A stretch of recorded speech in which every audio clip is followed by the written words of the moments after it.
Lecture बिस्मिल्लाहिर्रहमानिर्रहीम। अच्छा जी, इसको नाम देने की ज़रूरत है स्पेशल लेक्चर कोई? क्या नाम दूँ? 3 दे दूँ या चलो SP3 दे देते हैं, कैफ 4। ठीक है जी, हम लोग अपना रिमेनिंग चैप्टर 1 जो है वो मुकम्मल करने की कोशिश करने लगे हैं। हमने ये पढ़ लिया था सिनेरियो 6 के अगर प्रेसिडेंट बिल रिटर्न कर दे तो कैसे होगा, ये हमारा हो गया था। लैप्स ऑफ द बिल हमने समझना था। देखो अभी तक आप लोगों को समझ आ गया कि नेशनल असेंबली जो है एनए और एनए नेशनल असेंबली और सेनेट, ये दो हाउसेस के बारे में हमने डिस्कशन की। आपको आइडिया है कि ये वाला जो हाउस है ये टेम्परेरी हाउस है, यानी कि 5 साल बाद इसने क्या हो जाना है, डिसॉल्व। तो बस आसान सी बात कि देखो नेशनल असेंबली अगर डिसॉल्व होती है तो उसके बनाए हुए बिल, देखो ना, एक हाउस ने बिल बनाना था तो दूसरे हाउस को भिजवाना था। मैं ज़रा 1 मिनट वो चार्ट भी निकाल लूँ छोटा सा, 1 मिनट। ये देखो हमने पढ़ा था, अगर आप यहीं पे आ जाते पहले वाले में ही, ज़रा थोड़ा पढ़ना आसान हो जाएगा इसको। जिस तरह ये था जी केस 1, हमने ये पढ़ा था ना कि एक हाउस बिल ओरिजिनेट करता है दूसरे हाउस के पास भिजवाता है। बेटा देखो अगर ये हाउस जो है ये टेम्परेरी हाउस है, इसने कोई बिल बनाया और आगे प्रेजेंट कर दिया, सेनेट के पास अभी बिल पेंडिंग पड़ा हुआ है, 90 दिन है उसके पास, लेकिन नेशनल असेंबली डिसॉल्व हो जाए, खत्म हो जाए उसकी मुद्दत, फिर क्या होगा? तो बिल भी डिसॉल्व हो जाएगा ना। जो बिल बनाया, जिस टेम्परेरी इंस्टीट्यूशन ने बिल बनाया वही डिसॉल्व होगी, तो बिल की भी औकात, तो बिल भी डिसॉल्व हो गया। बात समझ आई? लेकिन अगर इसने बिल बनाया सेनेट ने, वो तो कभी डिसॉल्व होता ही नहीं है, वो तो मेंबर्स उसके चेंज होते रहते, रिन्यू होते रहते हैं, तो 3 साल बाद तो सेनेट तो डिसॉल्व नहीं हो रहा। अगर इसने बिल बनाया हो और आगे नेशनल असेंबली को भिजवा दिया हो, अब नेशनल असेंबली में वो बिल पड़ा लेकिन नेशनल असेंबली डिसॉल्व हो जाए, तो क्या बिल की ज़ात पे कोई फर्क पड़ेगा? नहीं, वो पड़ा रहेगा, अगली नेशनल असेंबली उसे देख लेगी। इसमें कौन सी मसले वाली बात है, वो दोबारा प्रेजेंट हो जाएगा अगली नेशनल असेंबली में। सो जिस हाउस ने बनाया अगर वो टेम्परेरी है तो बिल भी टेम्परेरी है, और अगर जिस हाउस ने बनाया वो परमानेंट है तो बिल भी परमानेंट रहेगा। बिल की ज़ात पे फ़र्क, बिल से मुराद वो प्रपोजल है, वो मुसव्वदा जो ड्राफ्ट आप पेश करते हो अगले के लिए, ओरिजिनेट करते हो लॉ को अगले हाउस की अप्रूवल के लिए। ठीक है, समझ आती है बात? सो मैं अब ज़रा पढ़ता हूँ ये लाइन, अब आपको शायद ये लाइन में प्रॉब्लम ना हो। A bill shall lapse, bill lapse हो जाएगा on the dissolution of National Assembly, National Assembly dissolve होगी, बिल भी डिसॉल्व हो जाएगा if it is pending in और passed by the National Assembly, National Assembly में पेंडिंग पड़ा है या पास हो गया है वहां से, and it is pending in Senate में पेंडिंग पड़ा है, नेशनल असेंबली डिसॉल्व हो गई है, बिल डिसॉल्व। अगली बात, a bill shall not lapse on the dissolution of National Assembly, National Assembly के डिसॉल्व होने पे भी डिसॉल्व नहीं होगा if it is pending in senate, senate में पड़ा, and it has not been passed by the National Assembly, क्योंकि National Assembly से पास नहीं हुआ, सेनेट ने पास किया हुआ है, तो फर्क नहीं पड़ता, नेशनल असेंबली डिसॉल्व हो भी जाए बिल ने डिसॉल्व नहीं होना। अच्छा जी, power of president to promulgate ordinance, ये बात मैंने शुरू में पहले लेक्चर में इसी चैप्टर के बोली थी कि जब हाउसेस बनाएंगे लॉ तो वो एक्ट कहलाएगा। अगर हाउस ने ओरिजिनेट किया और अल्टीमेटली वो पास हो गया सबसे, यानी अगले हाउस से, फिर प्रेसिडेंट से, तो वो लॉ बन जाएगा और उसे हम एक्ट का नाम देंगे। और अगर प्रेसिडेंट लॉ बनाएगा तो ऑर्डिनेंस कहलाएगा। इसीलिए मैंने पहले ये भी एग्जांपल दी कि अगर आप थोड़ा सा बैकवर्ड जाओ तो अभी आप कंपनीज एक्ट पढ़ते हो 2017, इंशाल्लाह कैफ 7 में पढ़ोगे, लेकिन उससे पहले क्या था, कंपनीज ऑर्डिनेंस 1984। इसी तरह आपका इनकम टैक्स ऑर्डिनेंस है, एक्ट नहीं है, क्योंकि प्रेसिडेंट की तरफ से उस वक्त प्रेसिडेंट पावर्स होती हैं, तो इसलिए उसकी तरफ से इनिशिएट हुआ हुआ है। अच्छा जी, तो अगर देखो हमने ये अब पढ़ा था, ये एक सीक्वेंस कि भाई हाउसेस भेजेंगे अगले हाउस को, हाउस प्रेसिडेंट को, प्रेसिडेंट अप्रूव करेगा। अगर प्रेसिडेंट बना ले खुद ही इमरजेंसी सिचुएशन में, तो फिर ऐसा तो नहीं होगा कि प्रेसिडेंट के बस ठीक है रोज मैं जो बनाऊंगा वही लॉ होगा, तो वो क्या करेगा, वो हाउसेस से अप्रूव करवाएगा। मेरी बात समझ आ रही है? हमने प्रेसिडेंट को अकेली एब्सोल्यूट पावर नहीं दी हुई कि तू बना ले और उसके बाद पूछेंगे भी नहीं हम तुझसे, हम कहेंगे अच्छा ठीक है तूने बना लिया, इमरजेंसी सिचुएशन, गुड एनफ, तो अब ऐसा करो 120 दिन है तुम्हारे पास, जाके पिछली हाउसेस से अप्रूवल लो। अगर वो अप्रूव कर दें तो ये एक्ट एप्लीकेबल रहेगा, वरना हम क्या कर देंगे, रिपील कर देंगे, इसको इनएक्टिव कर देंगे। जरा पढ़ते हैं आप, मेरी बात समझ आई है? So the president, if deemed necessary to take immediate action, अगर उसे बहुत ज़रूरत है, he has the power to make an ordinance when the Senate or National Assembly are not in session. अब इस वक्त National Assembly और वो जो है Senate session में ना हो तो president law बना सकता है. Such ordinance shall have the same force and effect as an act of the parliament. औकात वही है ordinance की जो act की औकात है. Ordinance shall stand repealed. Ordinance खत्म हो जाएगा, एक्टिव इनएक्टिव हो जाएगा after 120 days if it is not presented और पास्ड. अगर ये प्रेजेंट नहीं किया या प्रेजेंट कर दिया है लेकिन पास नहीं हुआ 120 दिनों में bye the National assembly in case of money bill and by both houses if it is other than money bill. तो याद होगा आपको मनी बिल के केस में सेनेट की कोई औकात नहीं है. सेनेट को बिल दिया जरूर जाता है लेकिन रिकमेंडेशन बाइंडिंग नहीं होती. तो इसलिए लिखा हुआ है कि प्रेसिडेंट भी जब मनी बिल वापस भेजेगा, उसने कुछ बनाया है मनी बिल रेलेवेंट, तो वो नेशनल असेंबली को भेजेगा और अगर दूसरा बिल है तो दोनों को भिजवाएगा. बात समझ आ रही है? वापस आ रहे हैं हम ना. सो जो जाने का रास्ता था वही आने का रास्ता है. ठीक है, मनी बिल के केस में सेनेट की इन्वॉल्वमेंट नहीं थी, इसलिए जब प्रेसिडेंट भी बना रहा है तो वो सेनेट को इन्वॉल्व नहीं कर रहा, डायरेक्ट नेशनल असेंबली से बात कर रहा है. ठीक है, लेकिन जब बात हो रही है अदर देन मनी बिल की तो दोनों हाउसेज इन्वॉल्व होते थे, तो प्रेसिडेंट भी दोनों हाउसेज को भिजवा रहा है. चलें जी आगे, अगली बात पढ़ें. लो जी, अगली बात है हाउएवर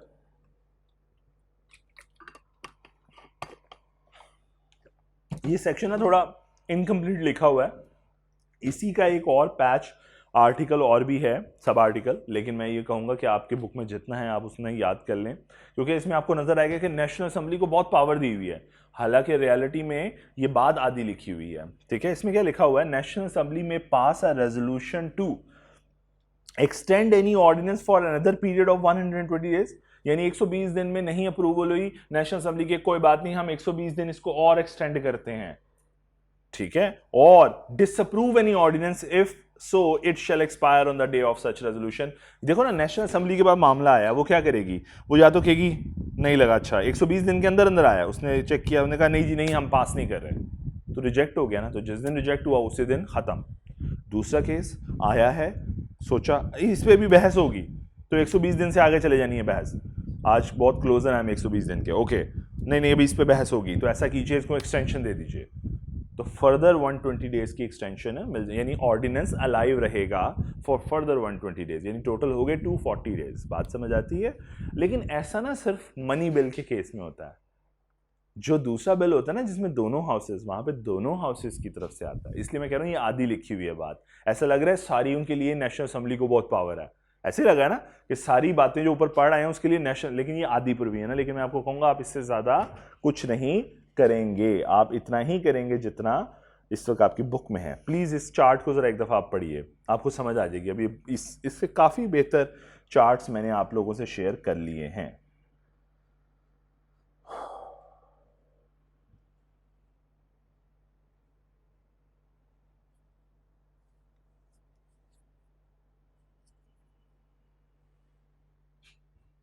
एक दफा सारा चार्ट देख लीजिए, आपको समझ आता है ये. देखो, सेशन में होंगे तो हाउसेस कर रहे होंगे, सेशन में नहीं है तो प्रेसिडेंट कर रहा होगा, प्रेसिडेंट करेगा ऑर्डिनेंस बनाएगा, ये लोग करेंगे तो एक्ट बन रहा होगा. मनी बिल है तो खाली नेशनल असेंबली में जा रहा है, अदर देन मनी बिल है तो दोनों हाउसेस से होकर प्रेसिडेंट के पास जा रहा है. यही बातें पढ़ी थी ना हमने ब्रेकअप में. और ये देखो, ऑर्डिनेंस बन गया तो फिर दोनों हाउसेस के पास आ रहा है, हाउसेस ने अप्रूव कर दिया तो फिर प्रेसिडेंट के बाद से आगे चल रहा है, और प्रेसिडेंट ने अगर अप्रूव कर दिया तो एक्ट बन गया, नहीं अप्रूव किया तो वापस जाएगा रिकमेंडेशन के लिए, ज्वाइंट सिटिंग के लिए. ठीक है जी, यही बातें हमने पढ़ी थी. चलो आगे चलते हैं. जी जी बेटे पूछें. Technically no. ठीक है, टेक्निकली नो, ऑर्डिनेंस पास हो चुका होता है, दोबारा प्रेसिडेंट के पास उसने जाने का, लेकिन ये चार्ट उसने बनाते बनाते उसने इसको कहा कि भाई ठीक है वापस दोबारा प्रेसिडेंट के पास, प्रेसिडेंट के बाद दोबारा उसने जाना नहीं है, कोई फायदा नहीं है, अप्रूव्ड है प्रेसिडेंट की तरफ से ऑलरेडी. टेक्निकली नो, इसलिए हमने पढ़ा भी नहीं, लेकिन चार्ट में उसने उसको लिंक, चूंकि इसके साथ लिंक करना चाह रहा था तो सियाने तरीके से इसके साथ लिंक कर दिया, लेकिन ये नहीं देखा आगे प्रेसिडेंट भी लिंक्ड है. ठीक है, तो कोई बात नहीं, दोबारा प्रेसिडेंट के पास भी भेज दो, क्या फर्क पड़ता है, उसने कौन सी अप्रूवल करनी है, अप्रूव्ड ही है. लो जी, अच्छा ये हो सकता है ना, इसलिए एक एक वजह से ये ठीक भी हो सकता है। कैसे बेटे? हो सकता है नेशनल असेंबली या सेनेट आप ये फोर्स करे कि भाई इसमें चेंजेस करो, और चेंज करके मॉडिफाई करके भेज दें, तो फिर क्या होगा? उस ऑर्डिनेंस के अंदर कौन चेंज कर दी? हाउसेस ने। तो अब आगे कौन करेगा? फिर प्रेसिडेंट भी तो चेंज करेगा ना, एक्सेप्ट। तो इसलिए ये बात ठीक भी कहलाई जा सकती है अगर इस एंगल से देखोगे तो। अप्रूवल वाले को तो कोई प्रॉब्लम नहीं ना, अप्रूव्ड है, आगे नेशनल असेंबली ने भी अप्रूव कर दिया, फिर वापस आने की क्या जरूरत है। लेकिन अगर चेंजेस हो गई विद चेंजेस हाउसेस की तरफ से, तो फिर वापस आए ना प्रेसिडेंट के पास, वो भी ये चेंजेस एक्सेप्ट करेगा। क्लियर?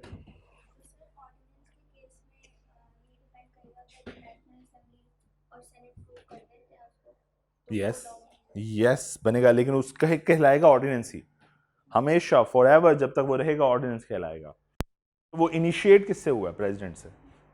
यही डिफरेंस है बस। हमारे अब चूंकि अब हाउसेस के पास पावर ज़्यादा है, और या प्रेसिडेंट इतनी टांग नहीं अड़ाता, तो इसलिए अब आपको ऑर्डिनेंस नज़र नहीं आता। अब अगर हम थोड़ा सा पीछे जाएं, अपनी डेमोक्रेसी को या कॉन्स्टिट्यूशन को देखें, तो प्रेसिडेंट के पास पावर ज़्यादा होती थी, प्राइम मिनिस्टर इतना पावरफुल। ये तो इन्होंने बाद में उसमें कॉन्स्टिट्यूशन में चेंजेस की और सारी पावर्स उठाकर प्रेसिडेंट की प्राइम मिनिस्टर को दे दी, और प्रेसिडेंट बेचारा पपेट है। देखा जाए तो हमारे मुल्क में प्रेसिडेंट पपेट है, तो पपेट बेचारा आप कुछ नहीं करता, पहले होता था। ठीक है, तभी आपको इनकम टैक्स ऑर्डिनेंस मिलता है, कंपनीज ऑर्डिनेंस 1984 मिलता है, तो ऑर्डिनेंस पहले मौजूद थे। अब सारे एक्ट आ रहे हैं क्योंकि अब हाउसेस की तरफ से ओरिजिनेशन हो रही है। ठीक है, ये बात समझ आई? ले जी, अपने लास्ट टॉपिक की तरफ चलते हैं, दैट इज डेलीगेटेड लेजिस्लेशन।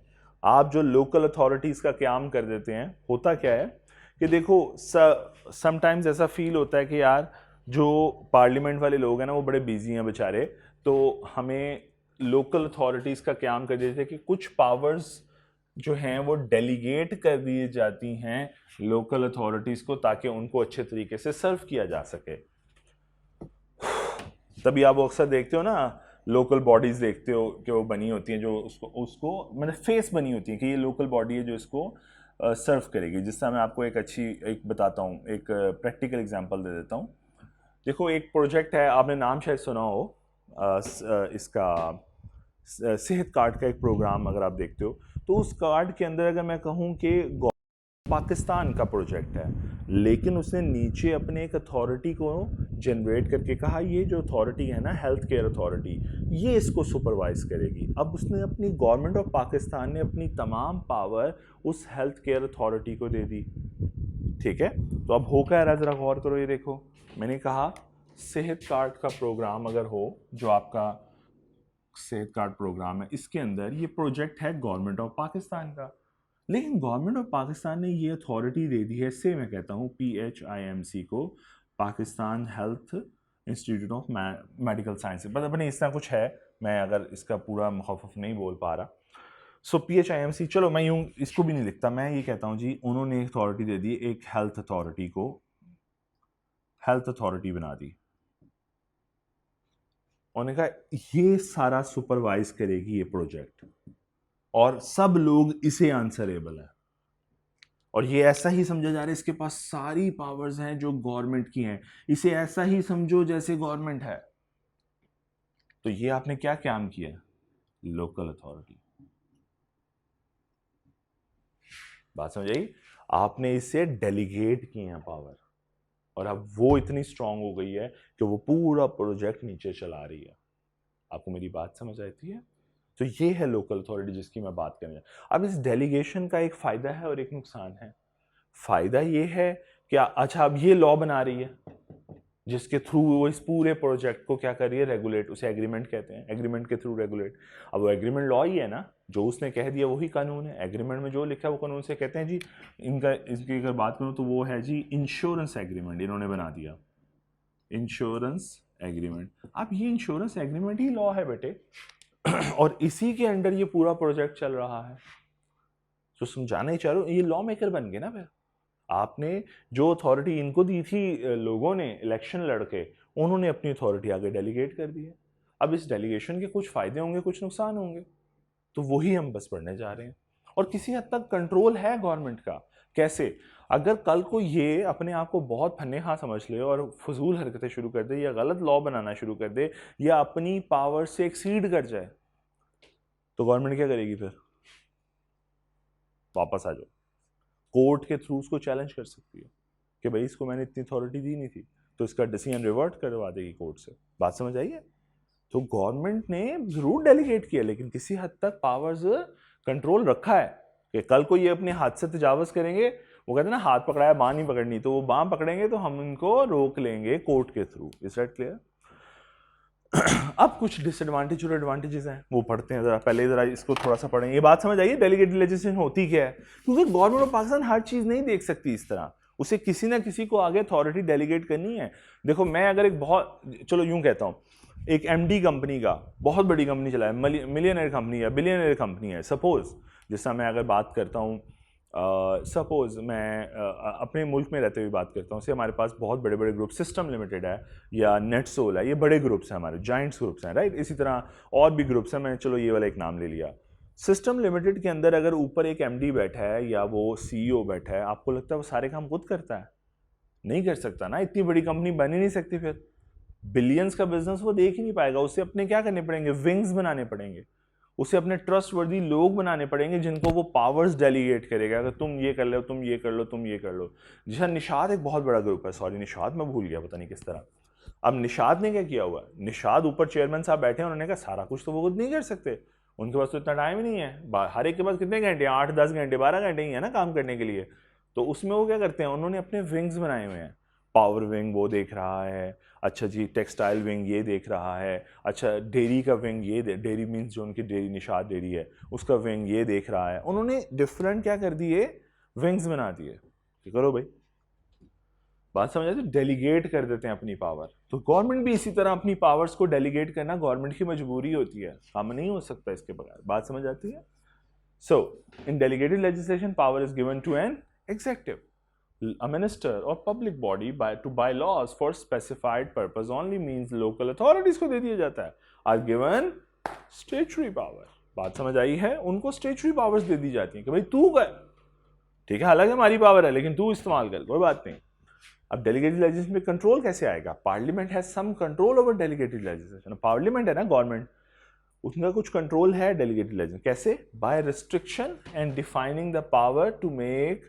तो इन्होंने जब अपनी पावर डेलीगेट करनी है तो इसके रूल्स बना देने कि तुम्हारे पास क्या पावर्स हैं, तुम किस हद तक रूल्स बना सकते हो, किस हद तक लॉ बना सकते हो। बात समझ आती है?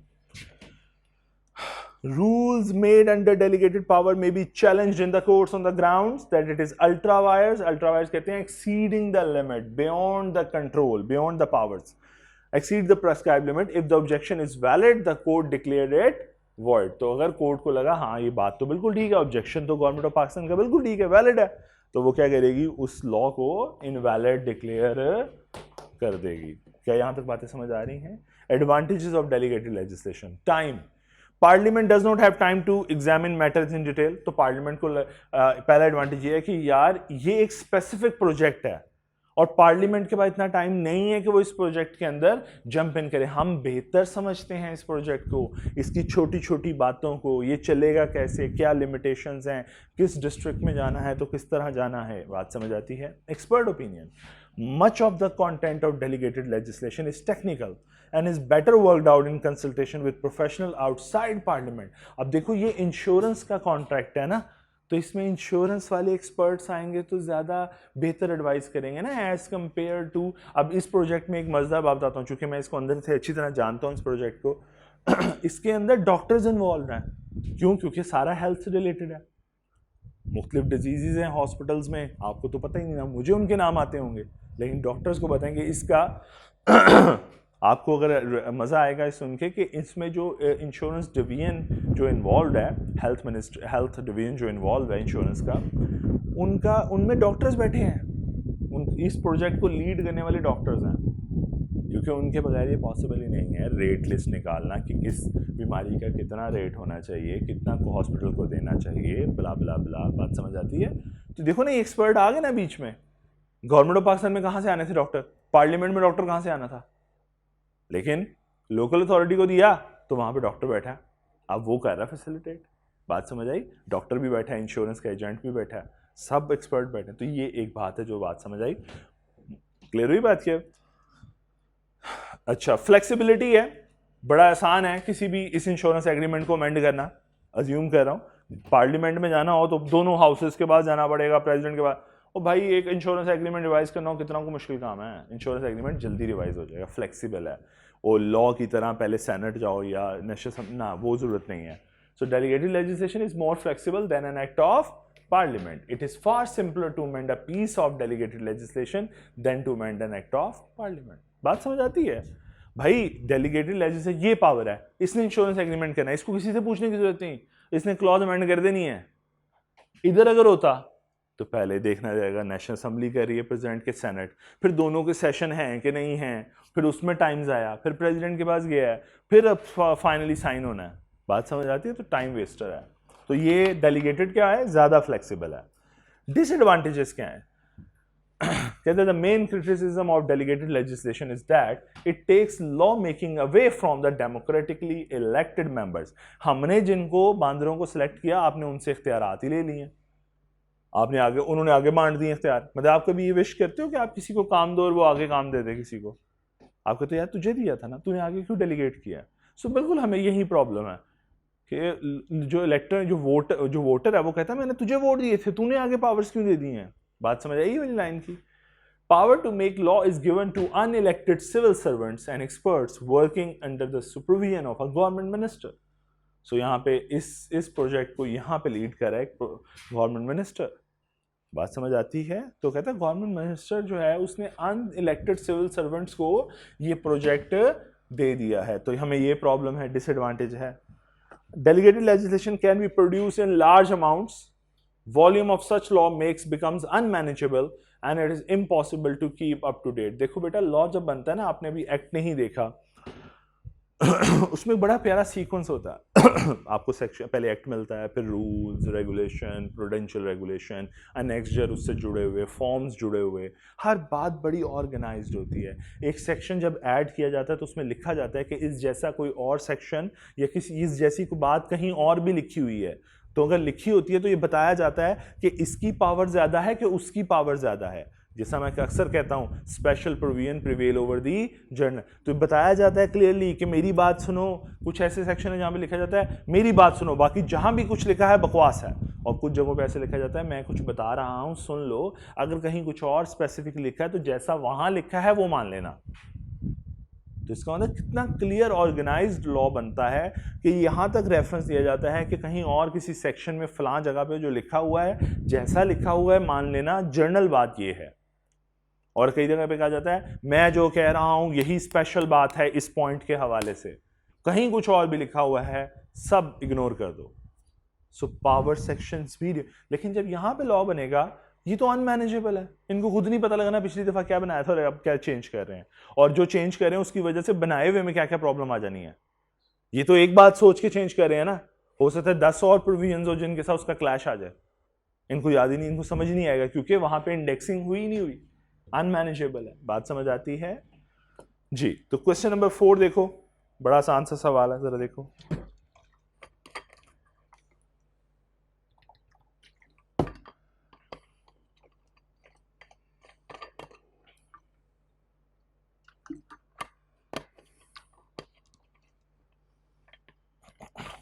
जी जी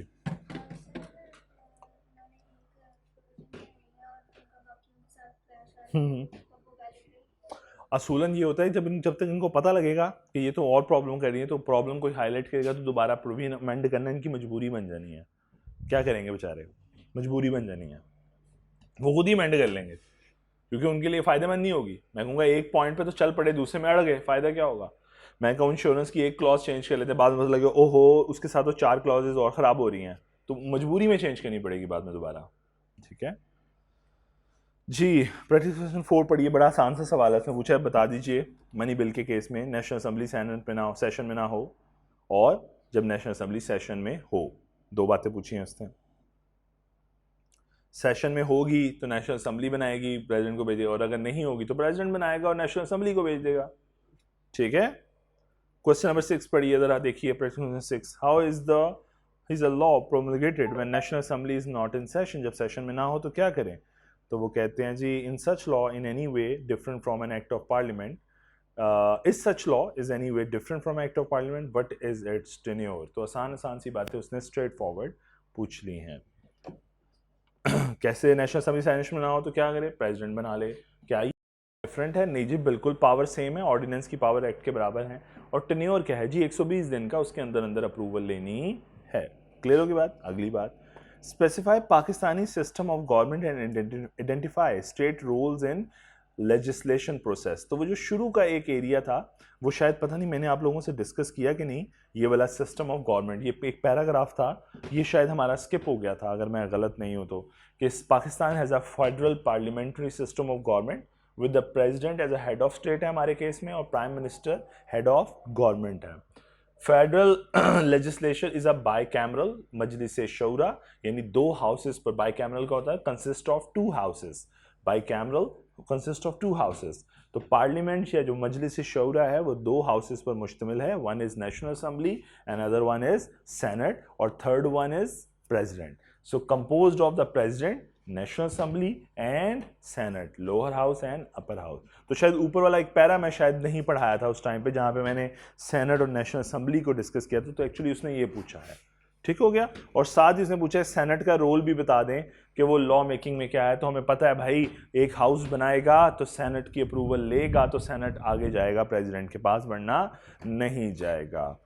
प्रैक्टिस क्वेश्चन 7 देखिए, वो कहता है briefly describe how delegated legislation take place and also describe how control is exercise over delegated legislation. तो मेरा ख्याल है बड़ी आसान सी बात उसने पूछ ली है अभी जो पढ़ के आए हैं डेलीगेटेड लेजिस्लेशन, और साथ उसने बता दिया कि कंट्रोल कैसे एक्सरसाइज करते हैं. तो हमें पता है हम कोर्ट में ले जाएंगे और इनवैलिड करार दे देंगे. क्या ये बात समझ आई? याद समझ आ गई कि मैं क्या बोल रहा हूँ? सो बेटा ये मुफ्त के नंबर होते हैं जो पास पेपर्स में इसके मुफ्त के नंबर हैं, जहाँ से भी आएगा स्ट्रेट क्वेश्चन आएगा. अब चूंकि ये चैप्टर 1 हमने ख़त्म कर लिया है तो मैं एक दफ़ा आप लोगों को, चूंकि हमने पास पेपर्स इसके देख लिए हुए हैं, पास पेपर देखे हमने वैसे अभी तक कोई नहीं देखे मेरा ख्याल है. चलो कोई नहीं, हम एक दफ़ा बस मैं आपको थोड़ा सा पास पेपर दिखा दूँ कि सवाल कितना आसान आता है. जिस तरह ये स्प्रिंग 2022 का पास पेपर में, ओ सॉरी, ये तो अगर हम स्प्रिंग आ जाओ वालेकुम सलाम, स्प्रिंग ऑटम 2022 का एक पास पेपर अगर मैं देखता हूँ तो ये देखो चैप्टर नंबर, ये देखो एक सवाल आया हुआ है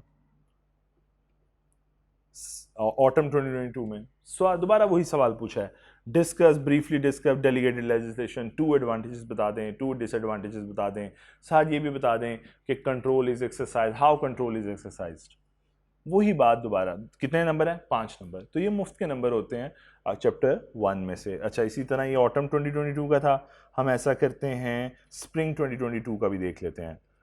बाकी इंशाल्लाह पास पेपर तो हम करेंगे ही एंड पे. ये देखिए जो पहला सवाल है, एक्सप्लेन कीजिए 4 difference between civil and, just a minute मैं इसको थोड़ा बड़ा कर दूं, difference between civil and criminal law. 4 डिफरेंस बताने हैं, आइडेंटिफाई कर दीजिए कोई से 2 क्रिमिनल लॉ पाकिस्तान में जो इन्फोर्स हैं. सिंपल सवाल. इसी तरह अब 2023 का लास्ट पेपर जो अभी रिसेंटली आया है इस मार्च का, अगर उसको देखें उसमें हम देखते हैं कि कहाँ पे करके हमें, ये देखिए क्या पूछा उसने. क्वेश्चन नंबर 3, 4 नंबर का, ऑर्डिनेंस कैसे बनता है जी पाकिस्तान में और एक्सप्लेन कीजिए उसके इफेक्ट. इतना सवाल आता, इतना आसान सवाल आता है चैप्टर 1 से. मुफ्त के नंबर 4 या 5 नंबर जो हैं, टोटल 7 आ सकते हैं, 7 नंबर तक, लेकिन वो एग्जामिनर की विश लिस्ट पे डिपेंड करता है. ठीक है जी, इसके साथ ही इख्तिताम करते हैं. अल्लाह ताला सबको सानिता फरमाए.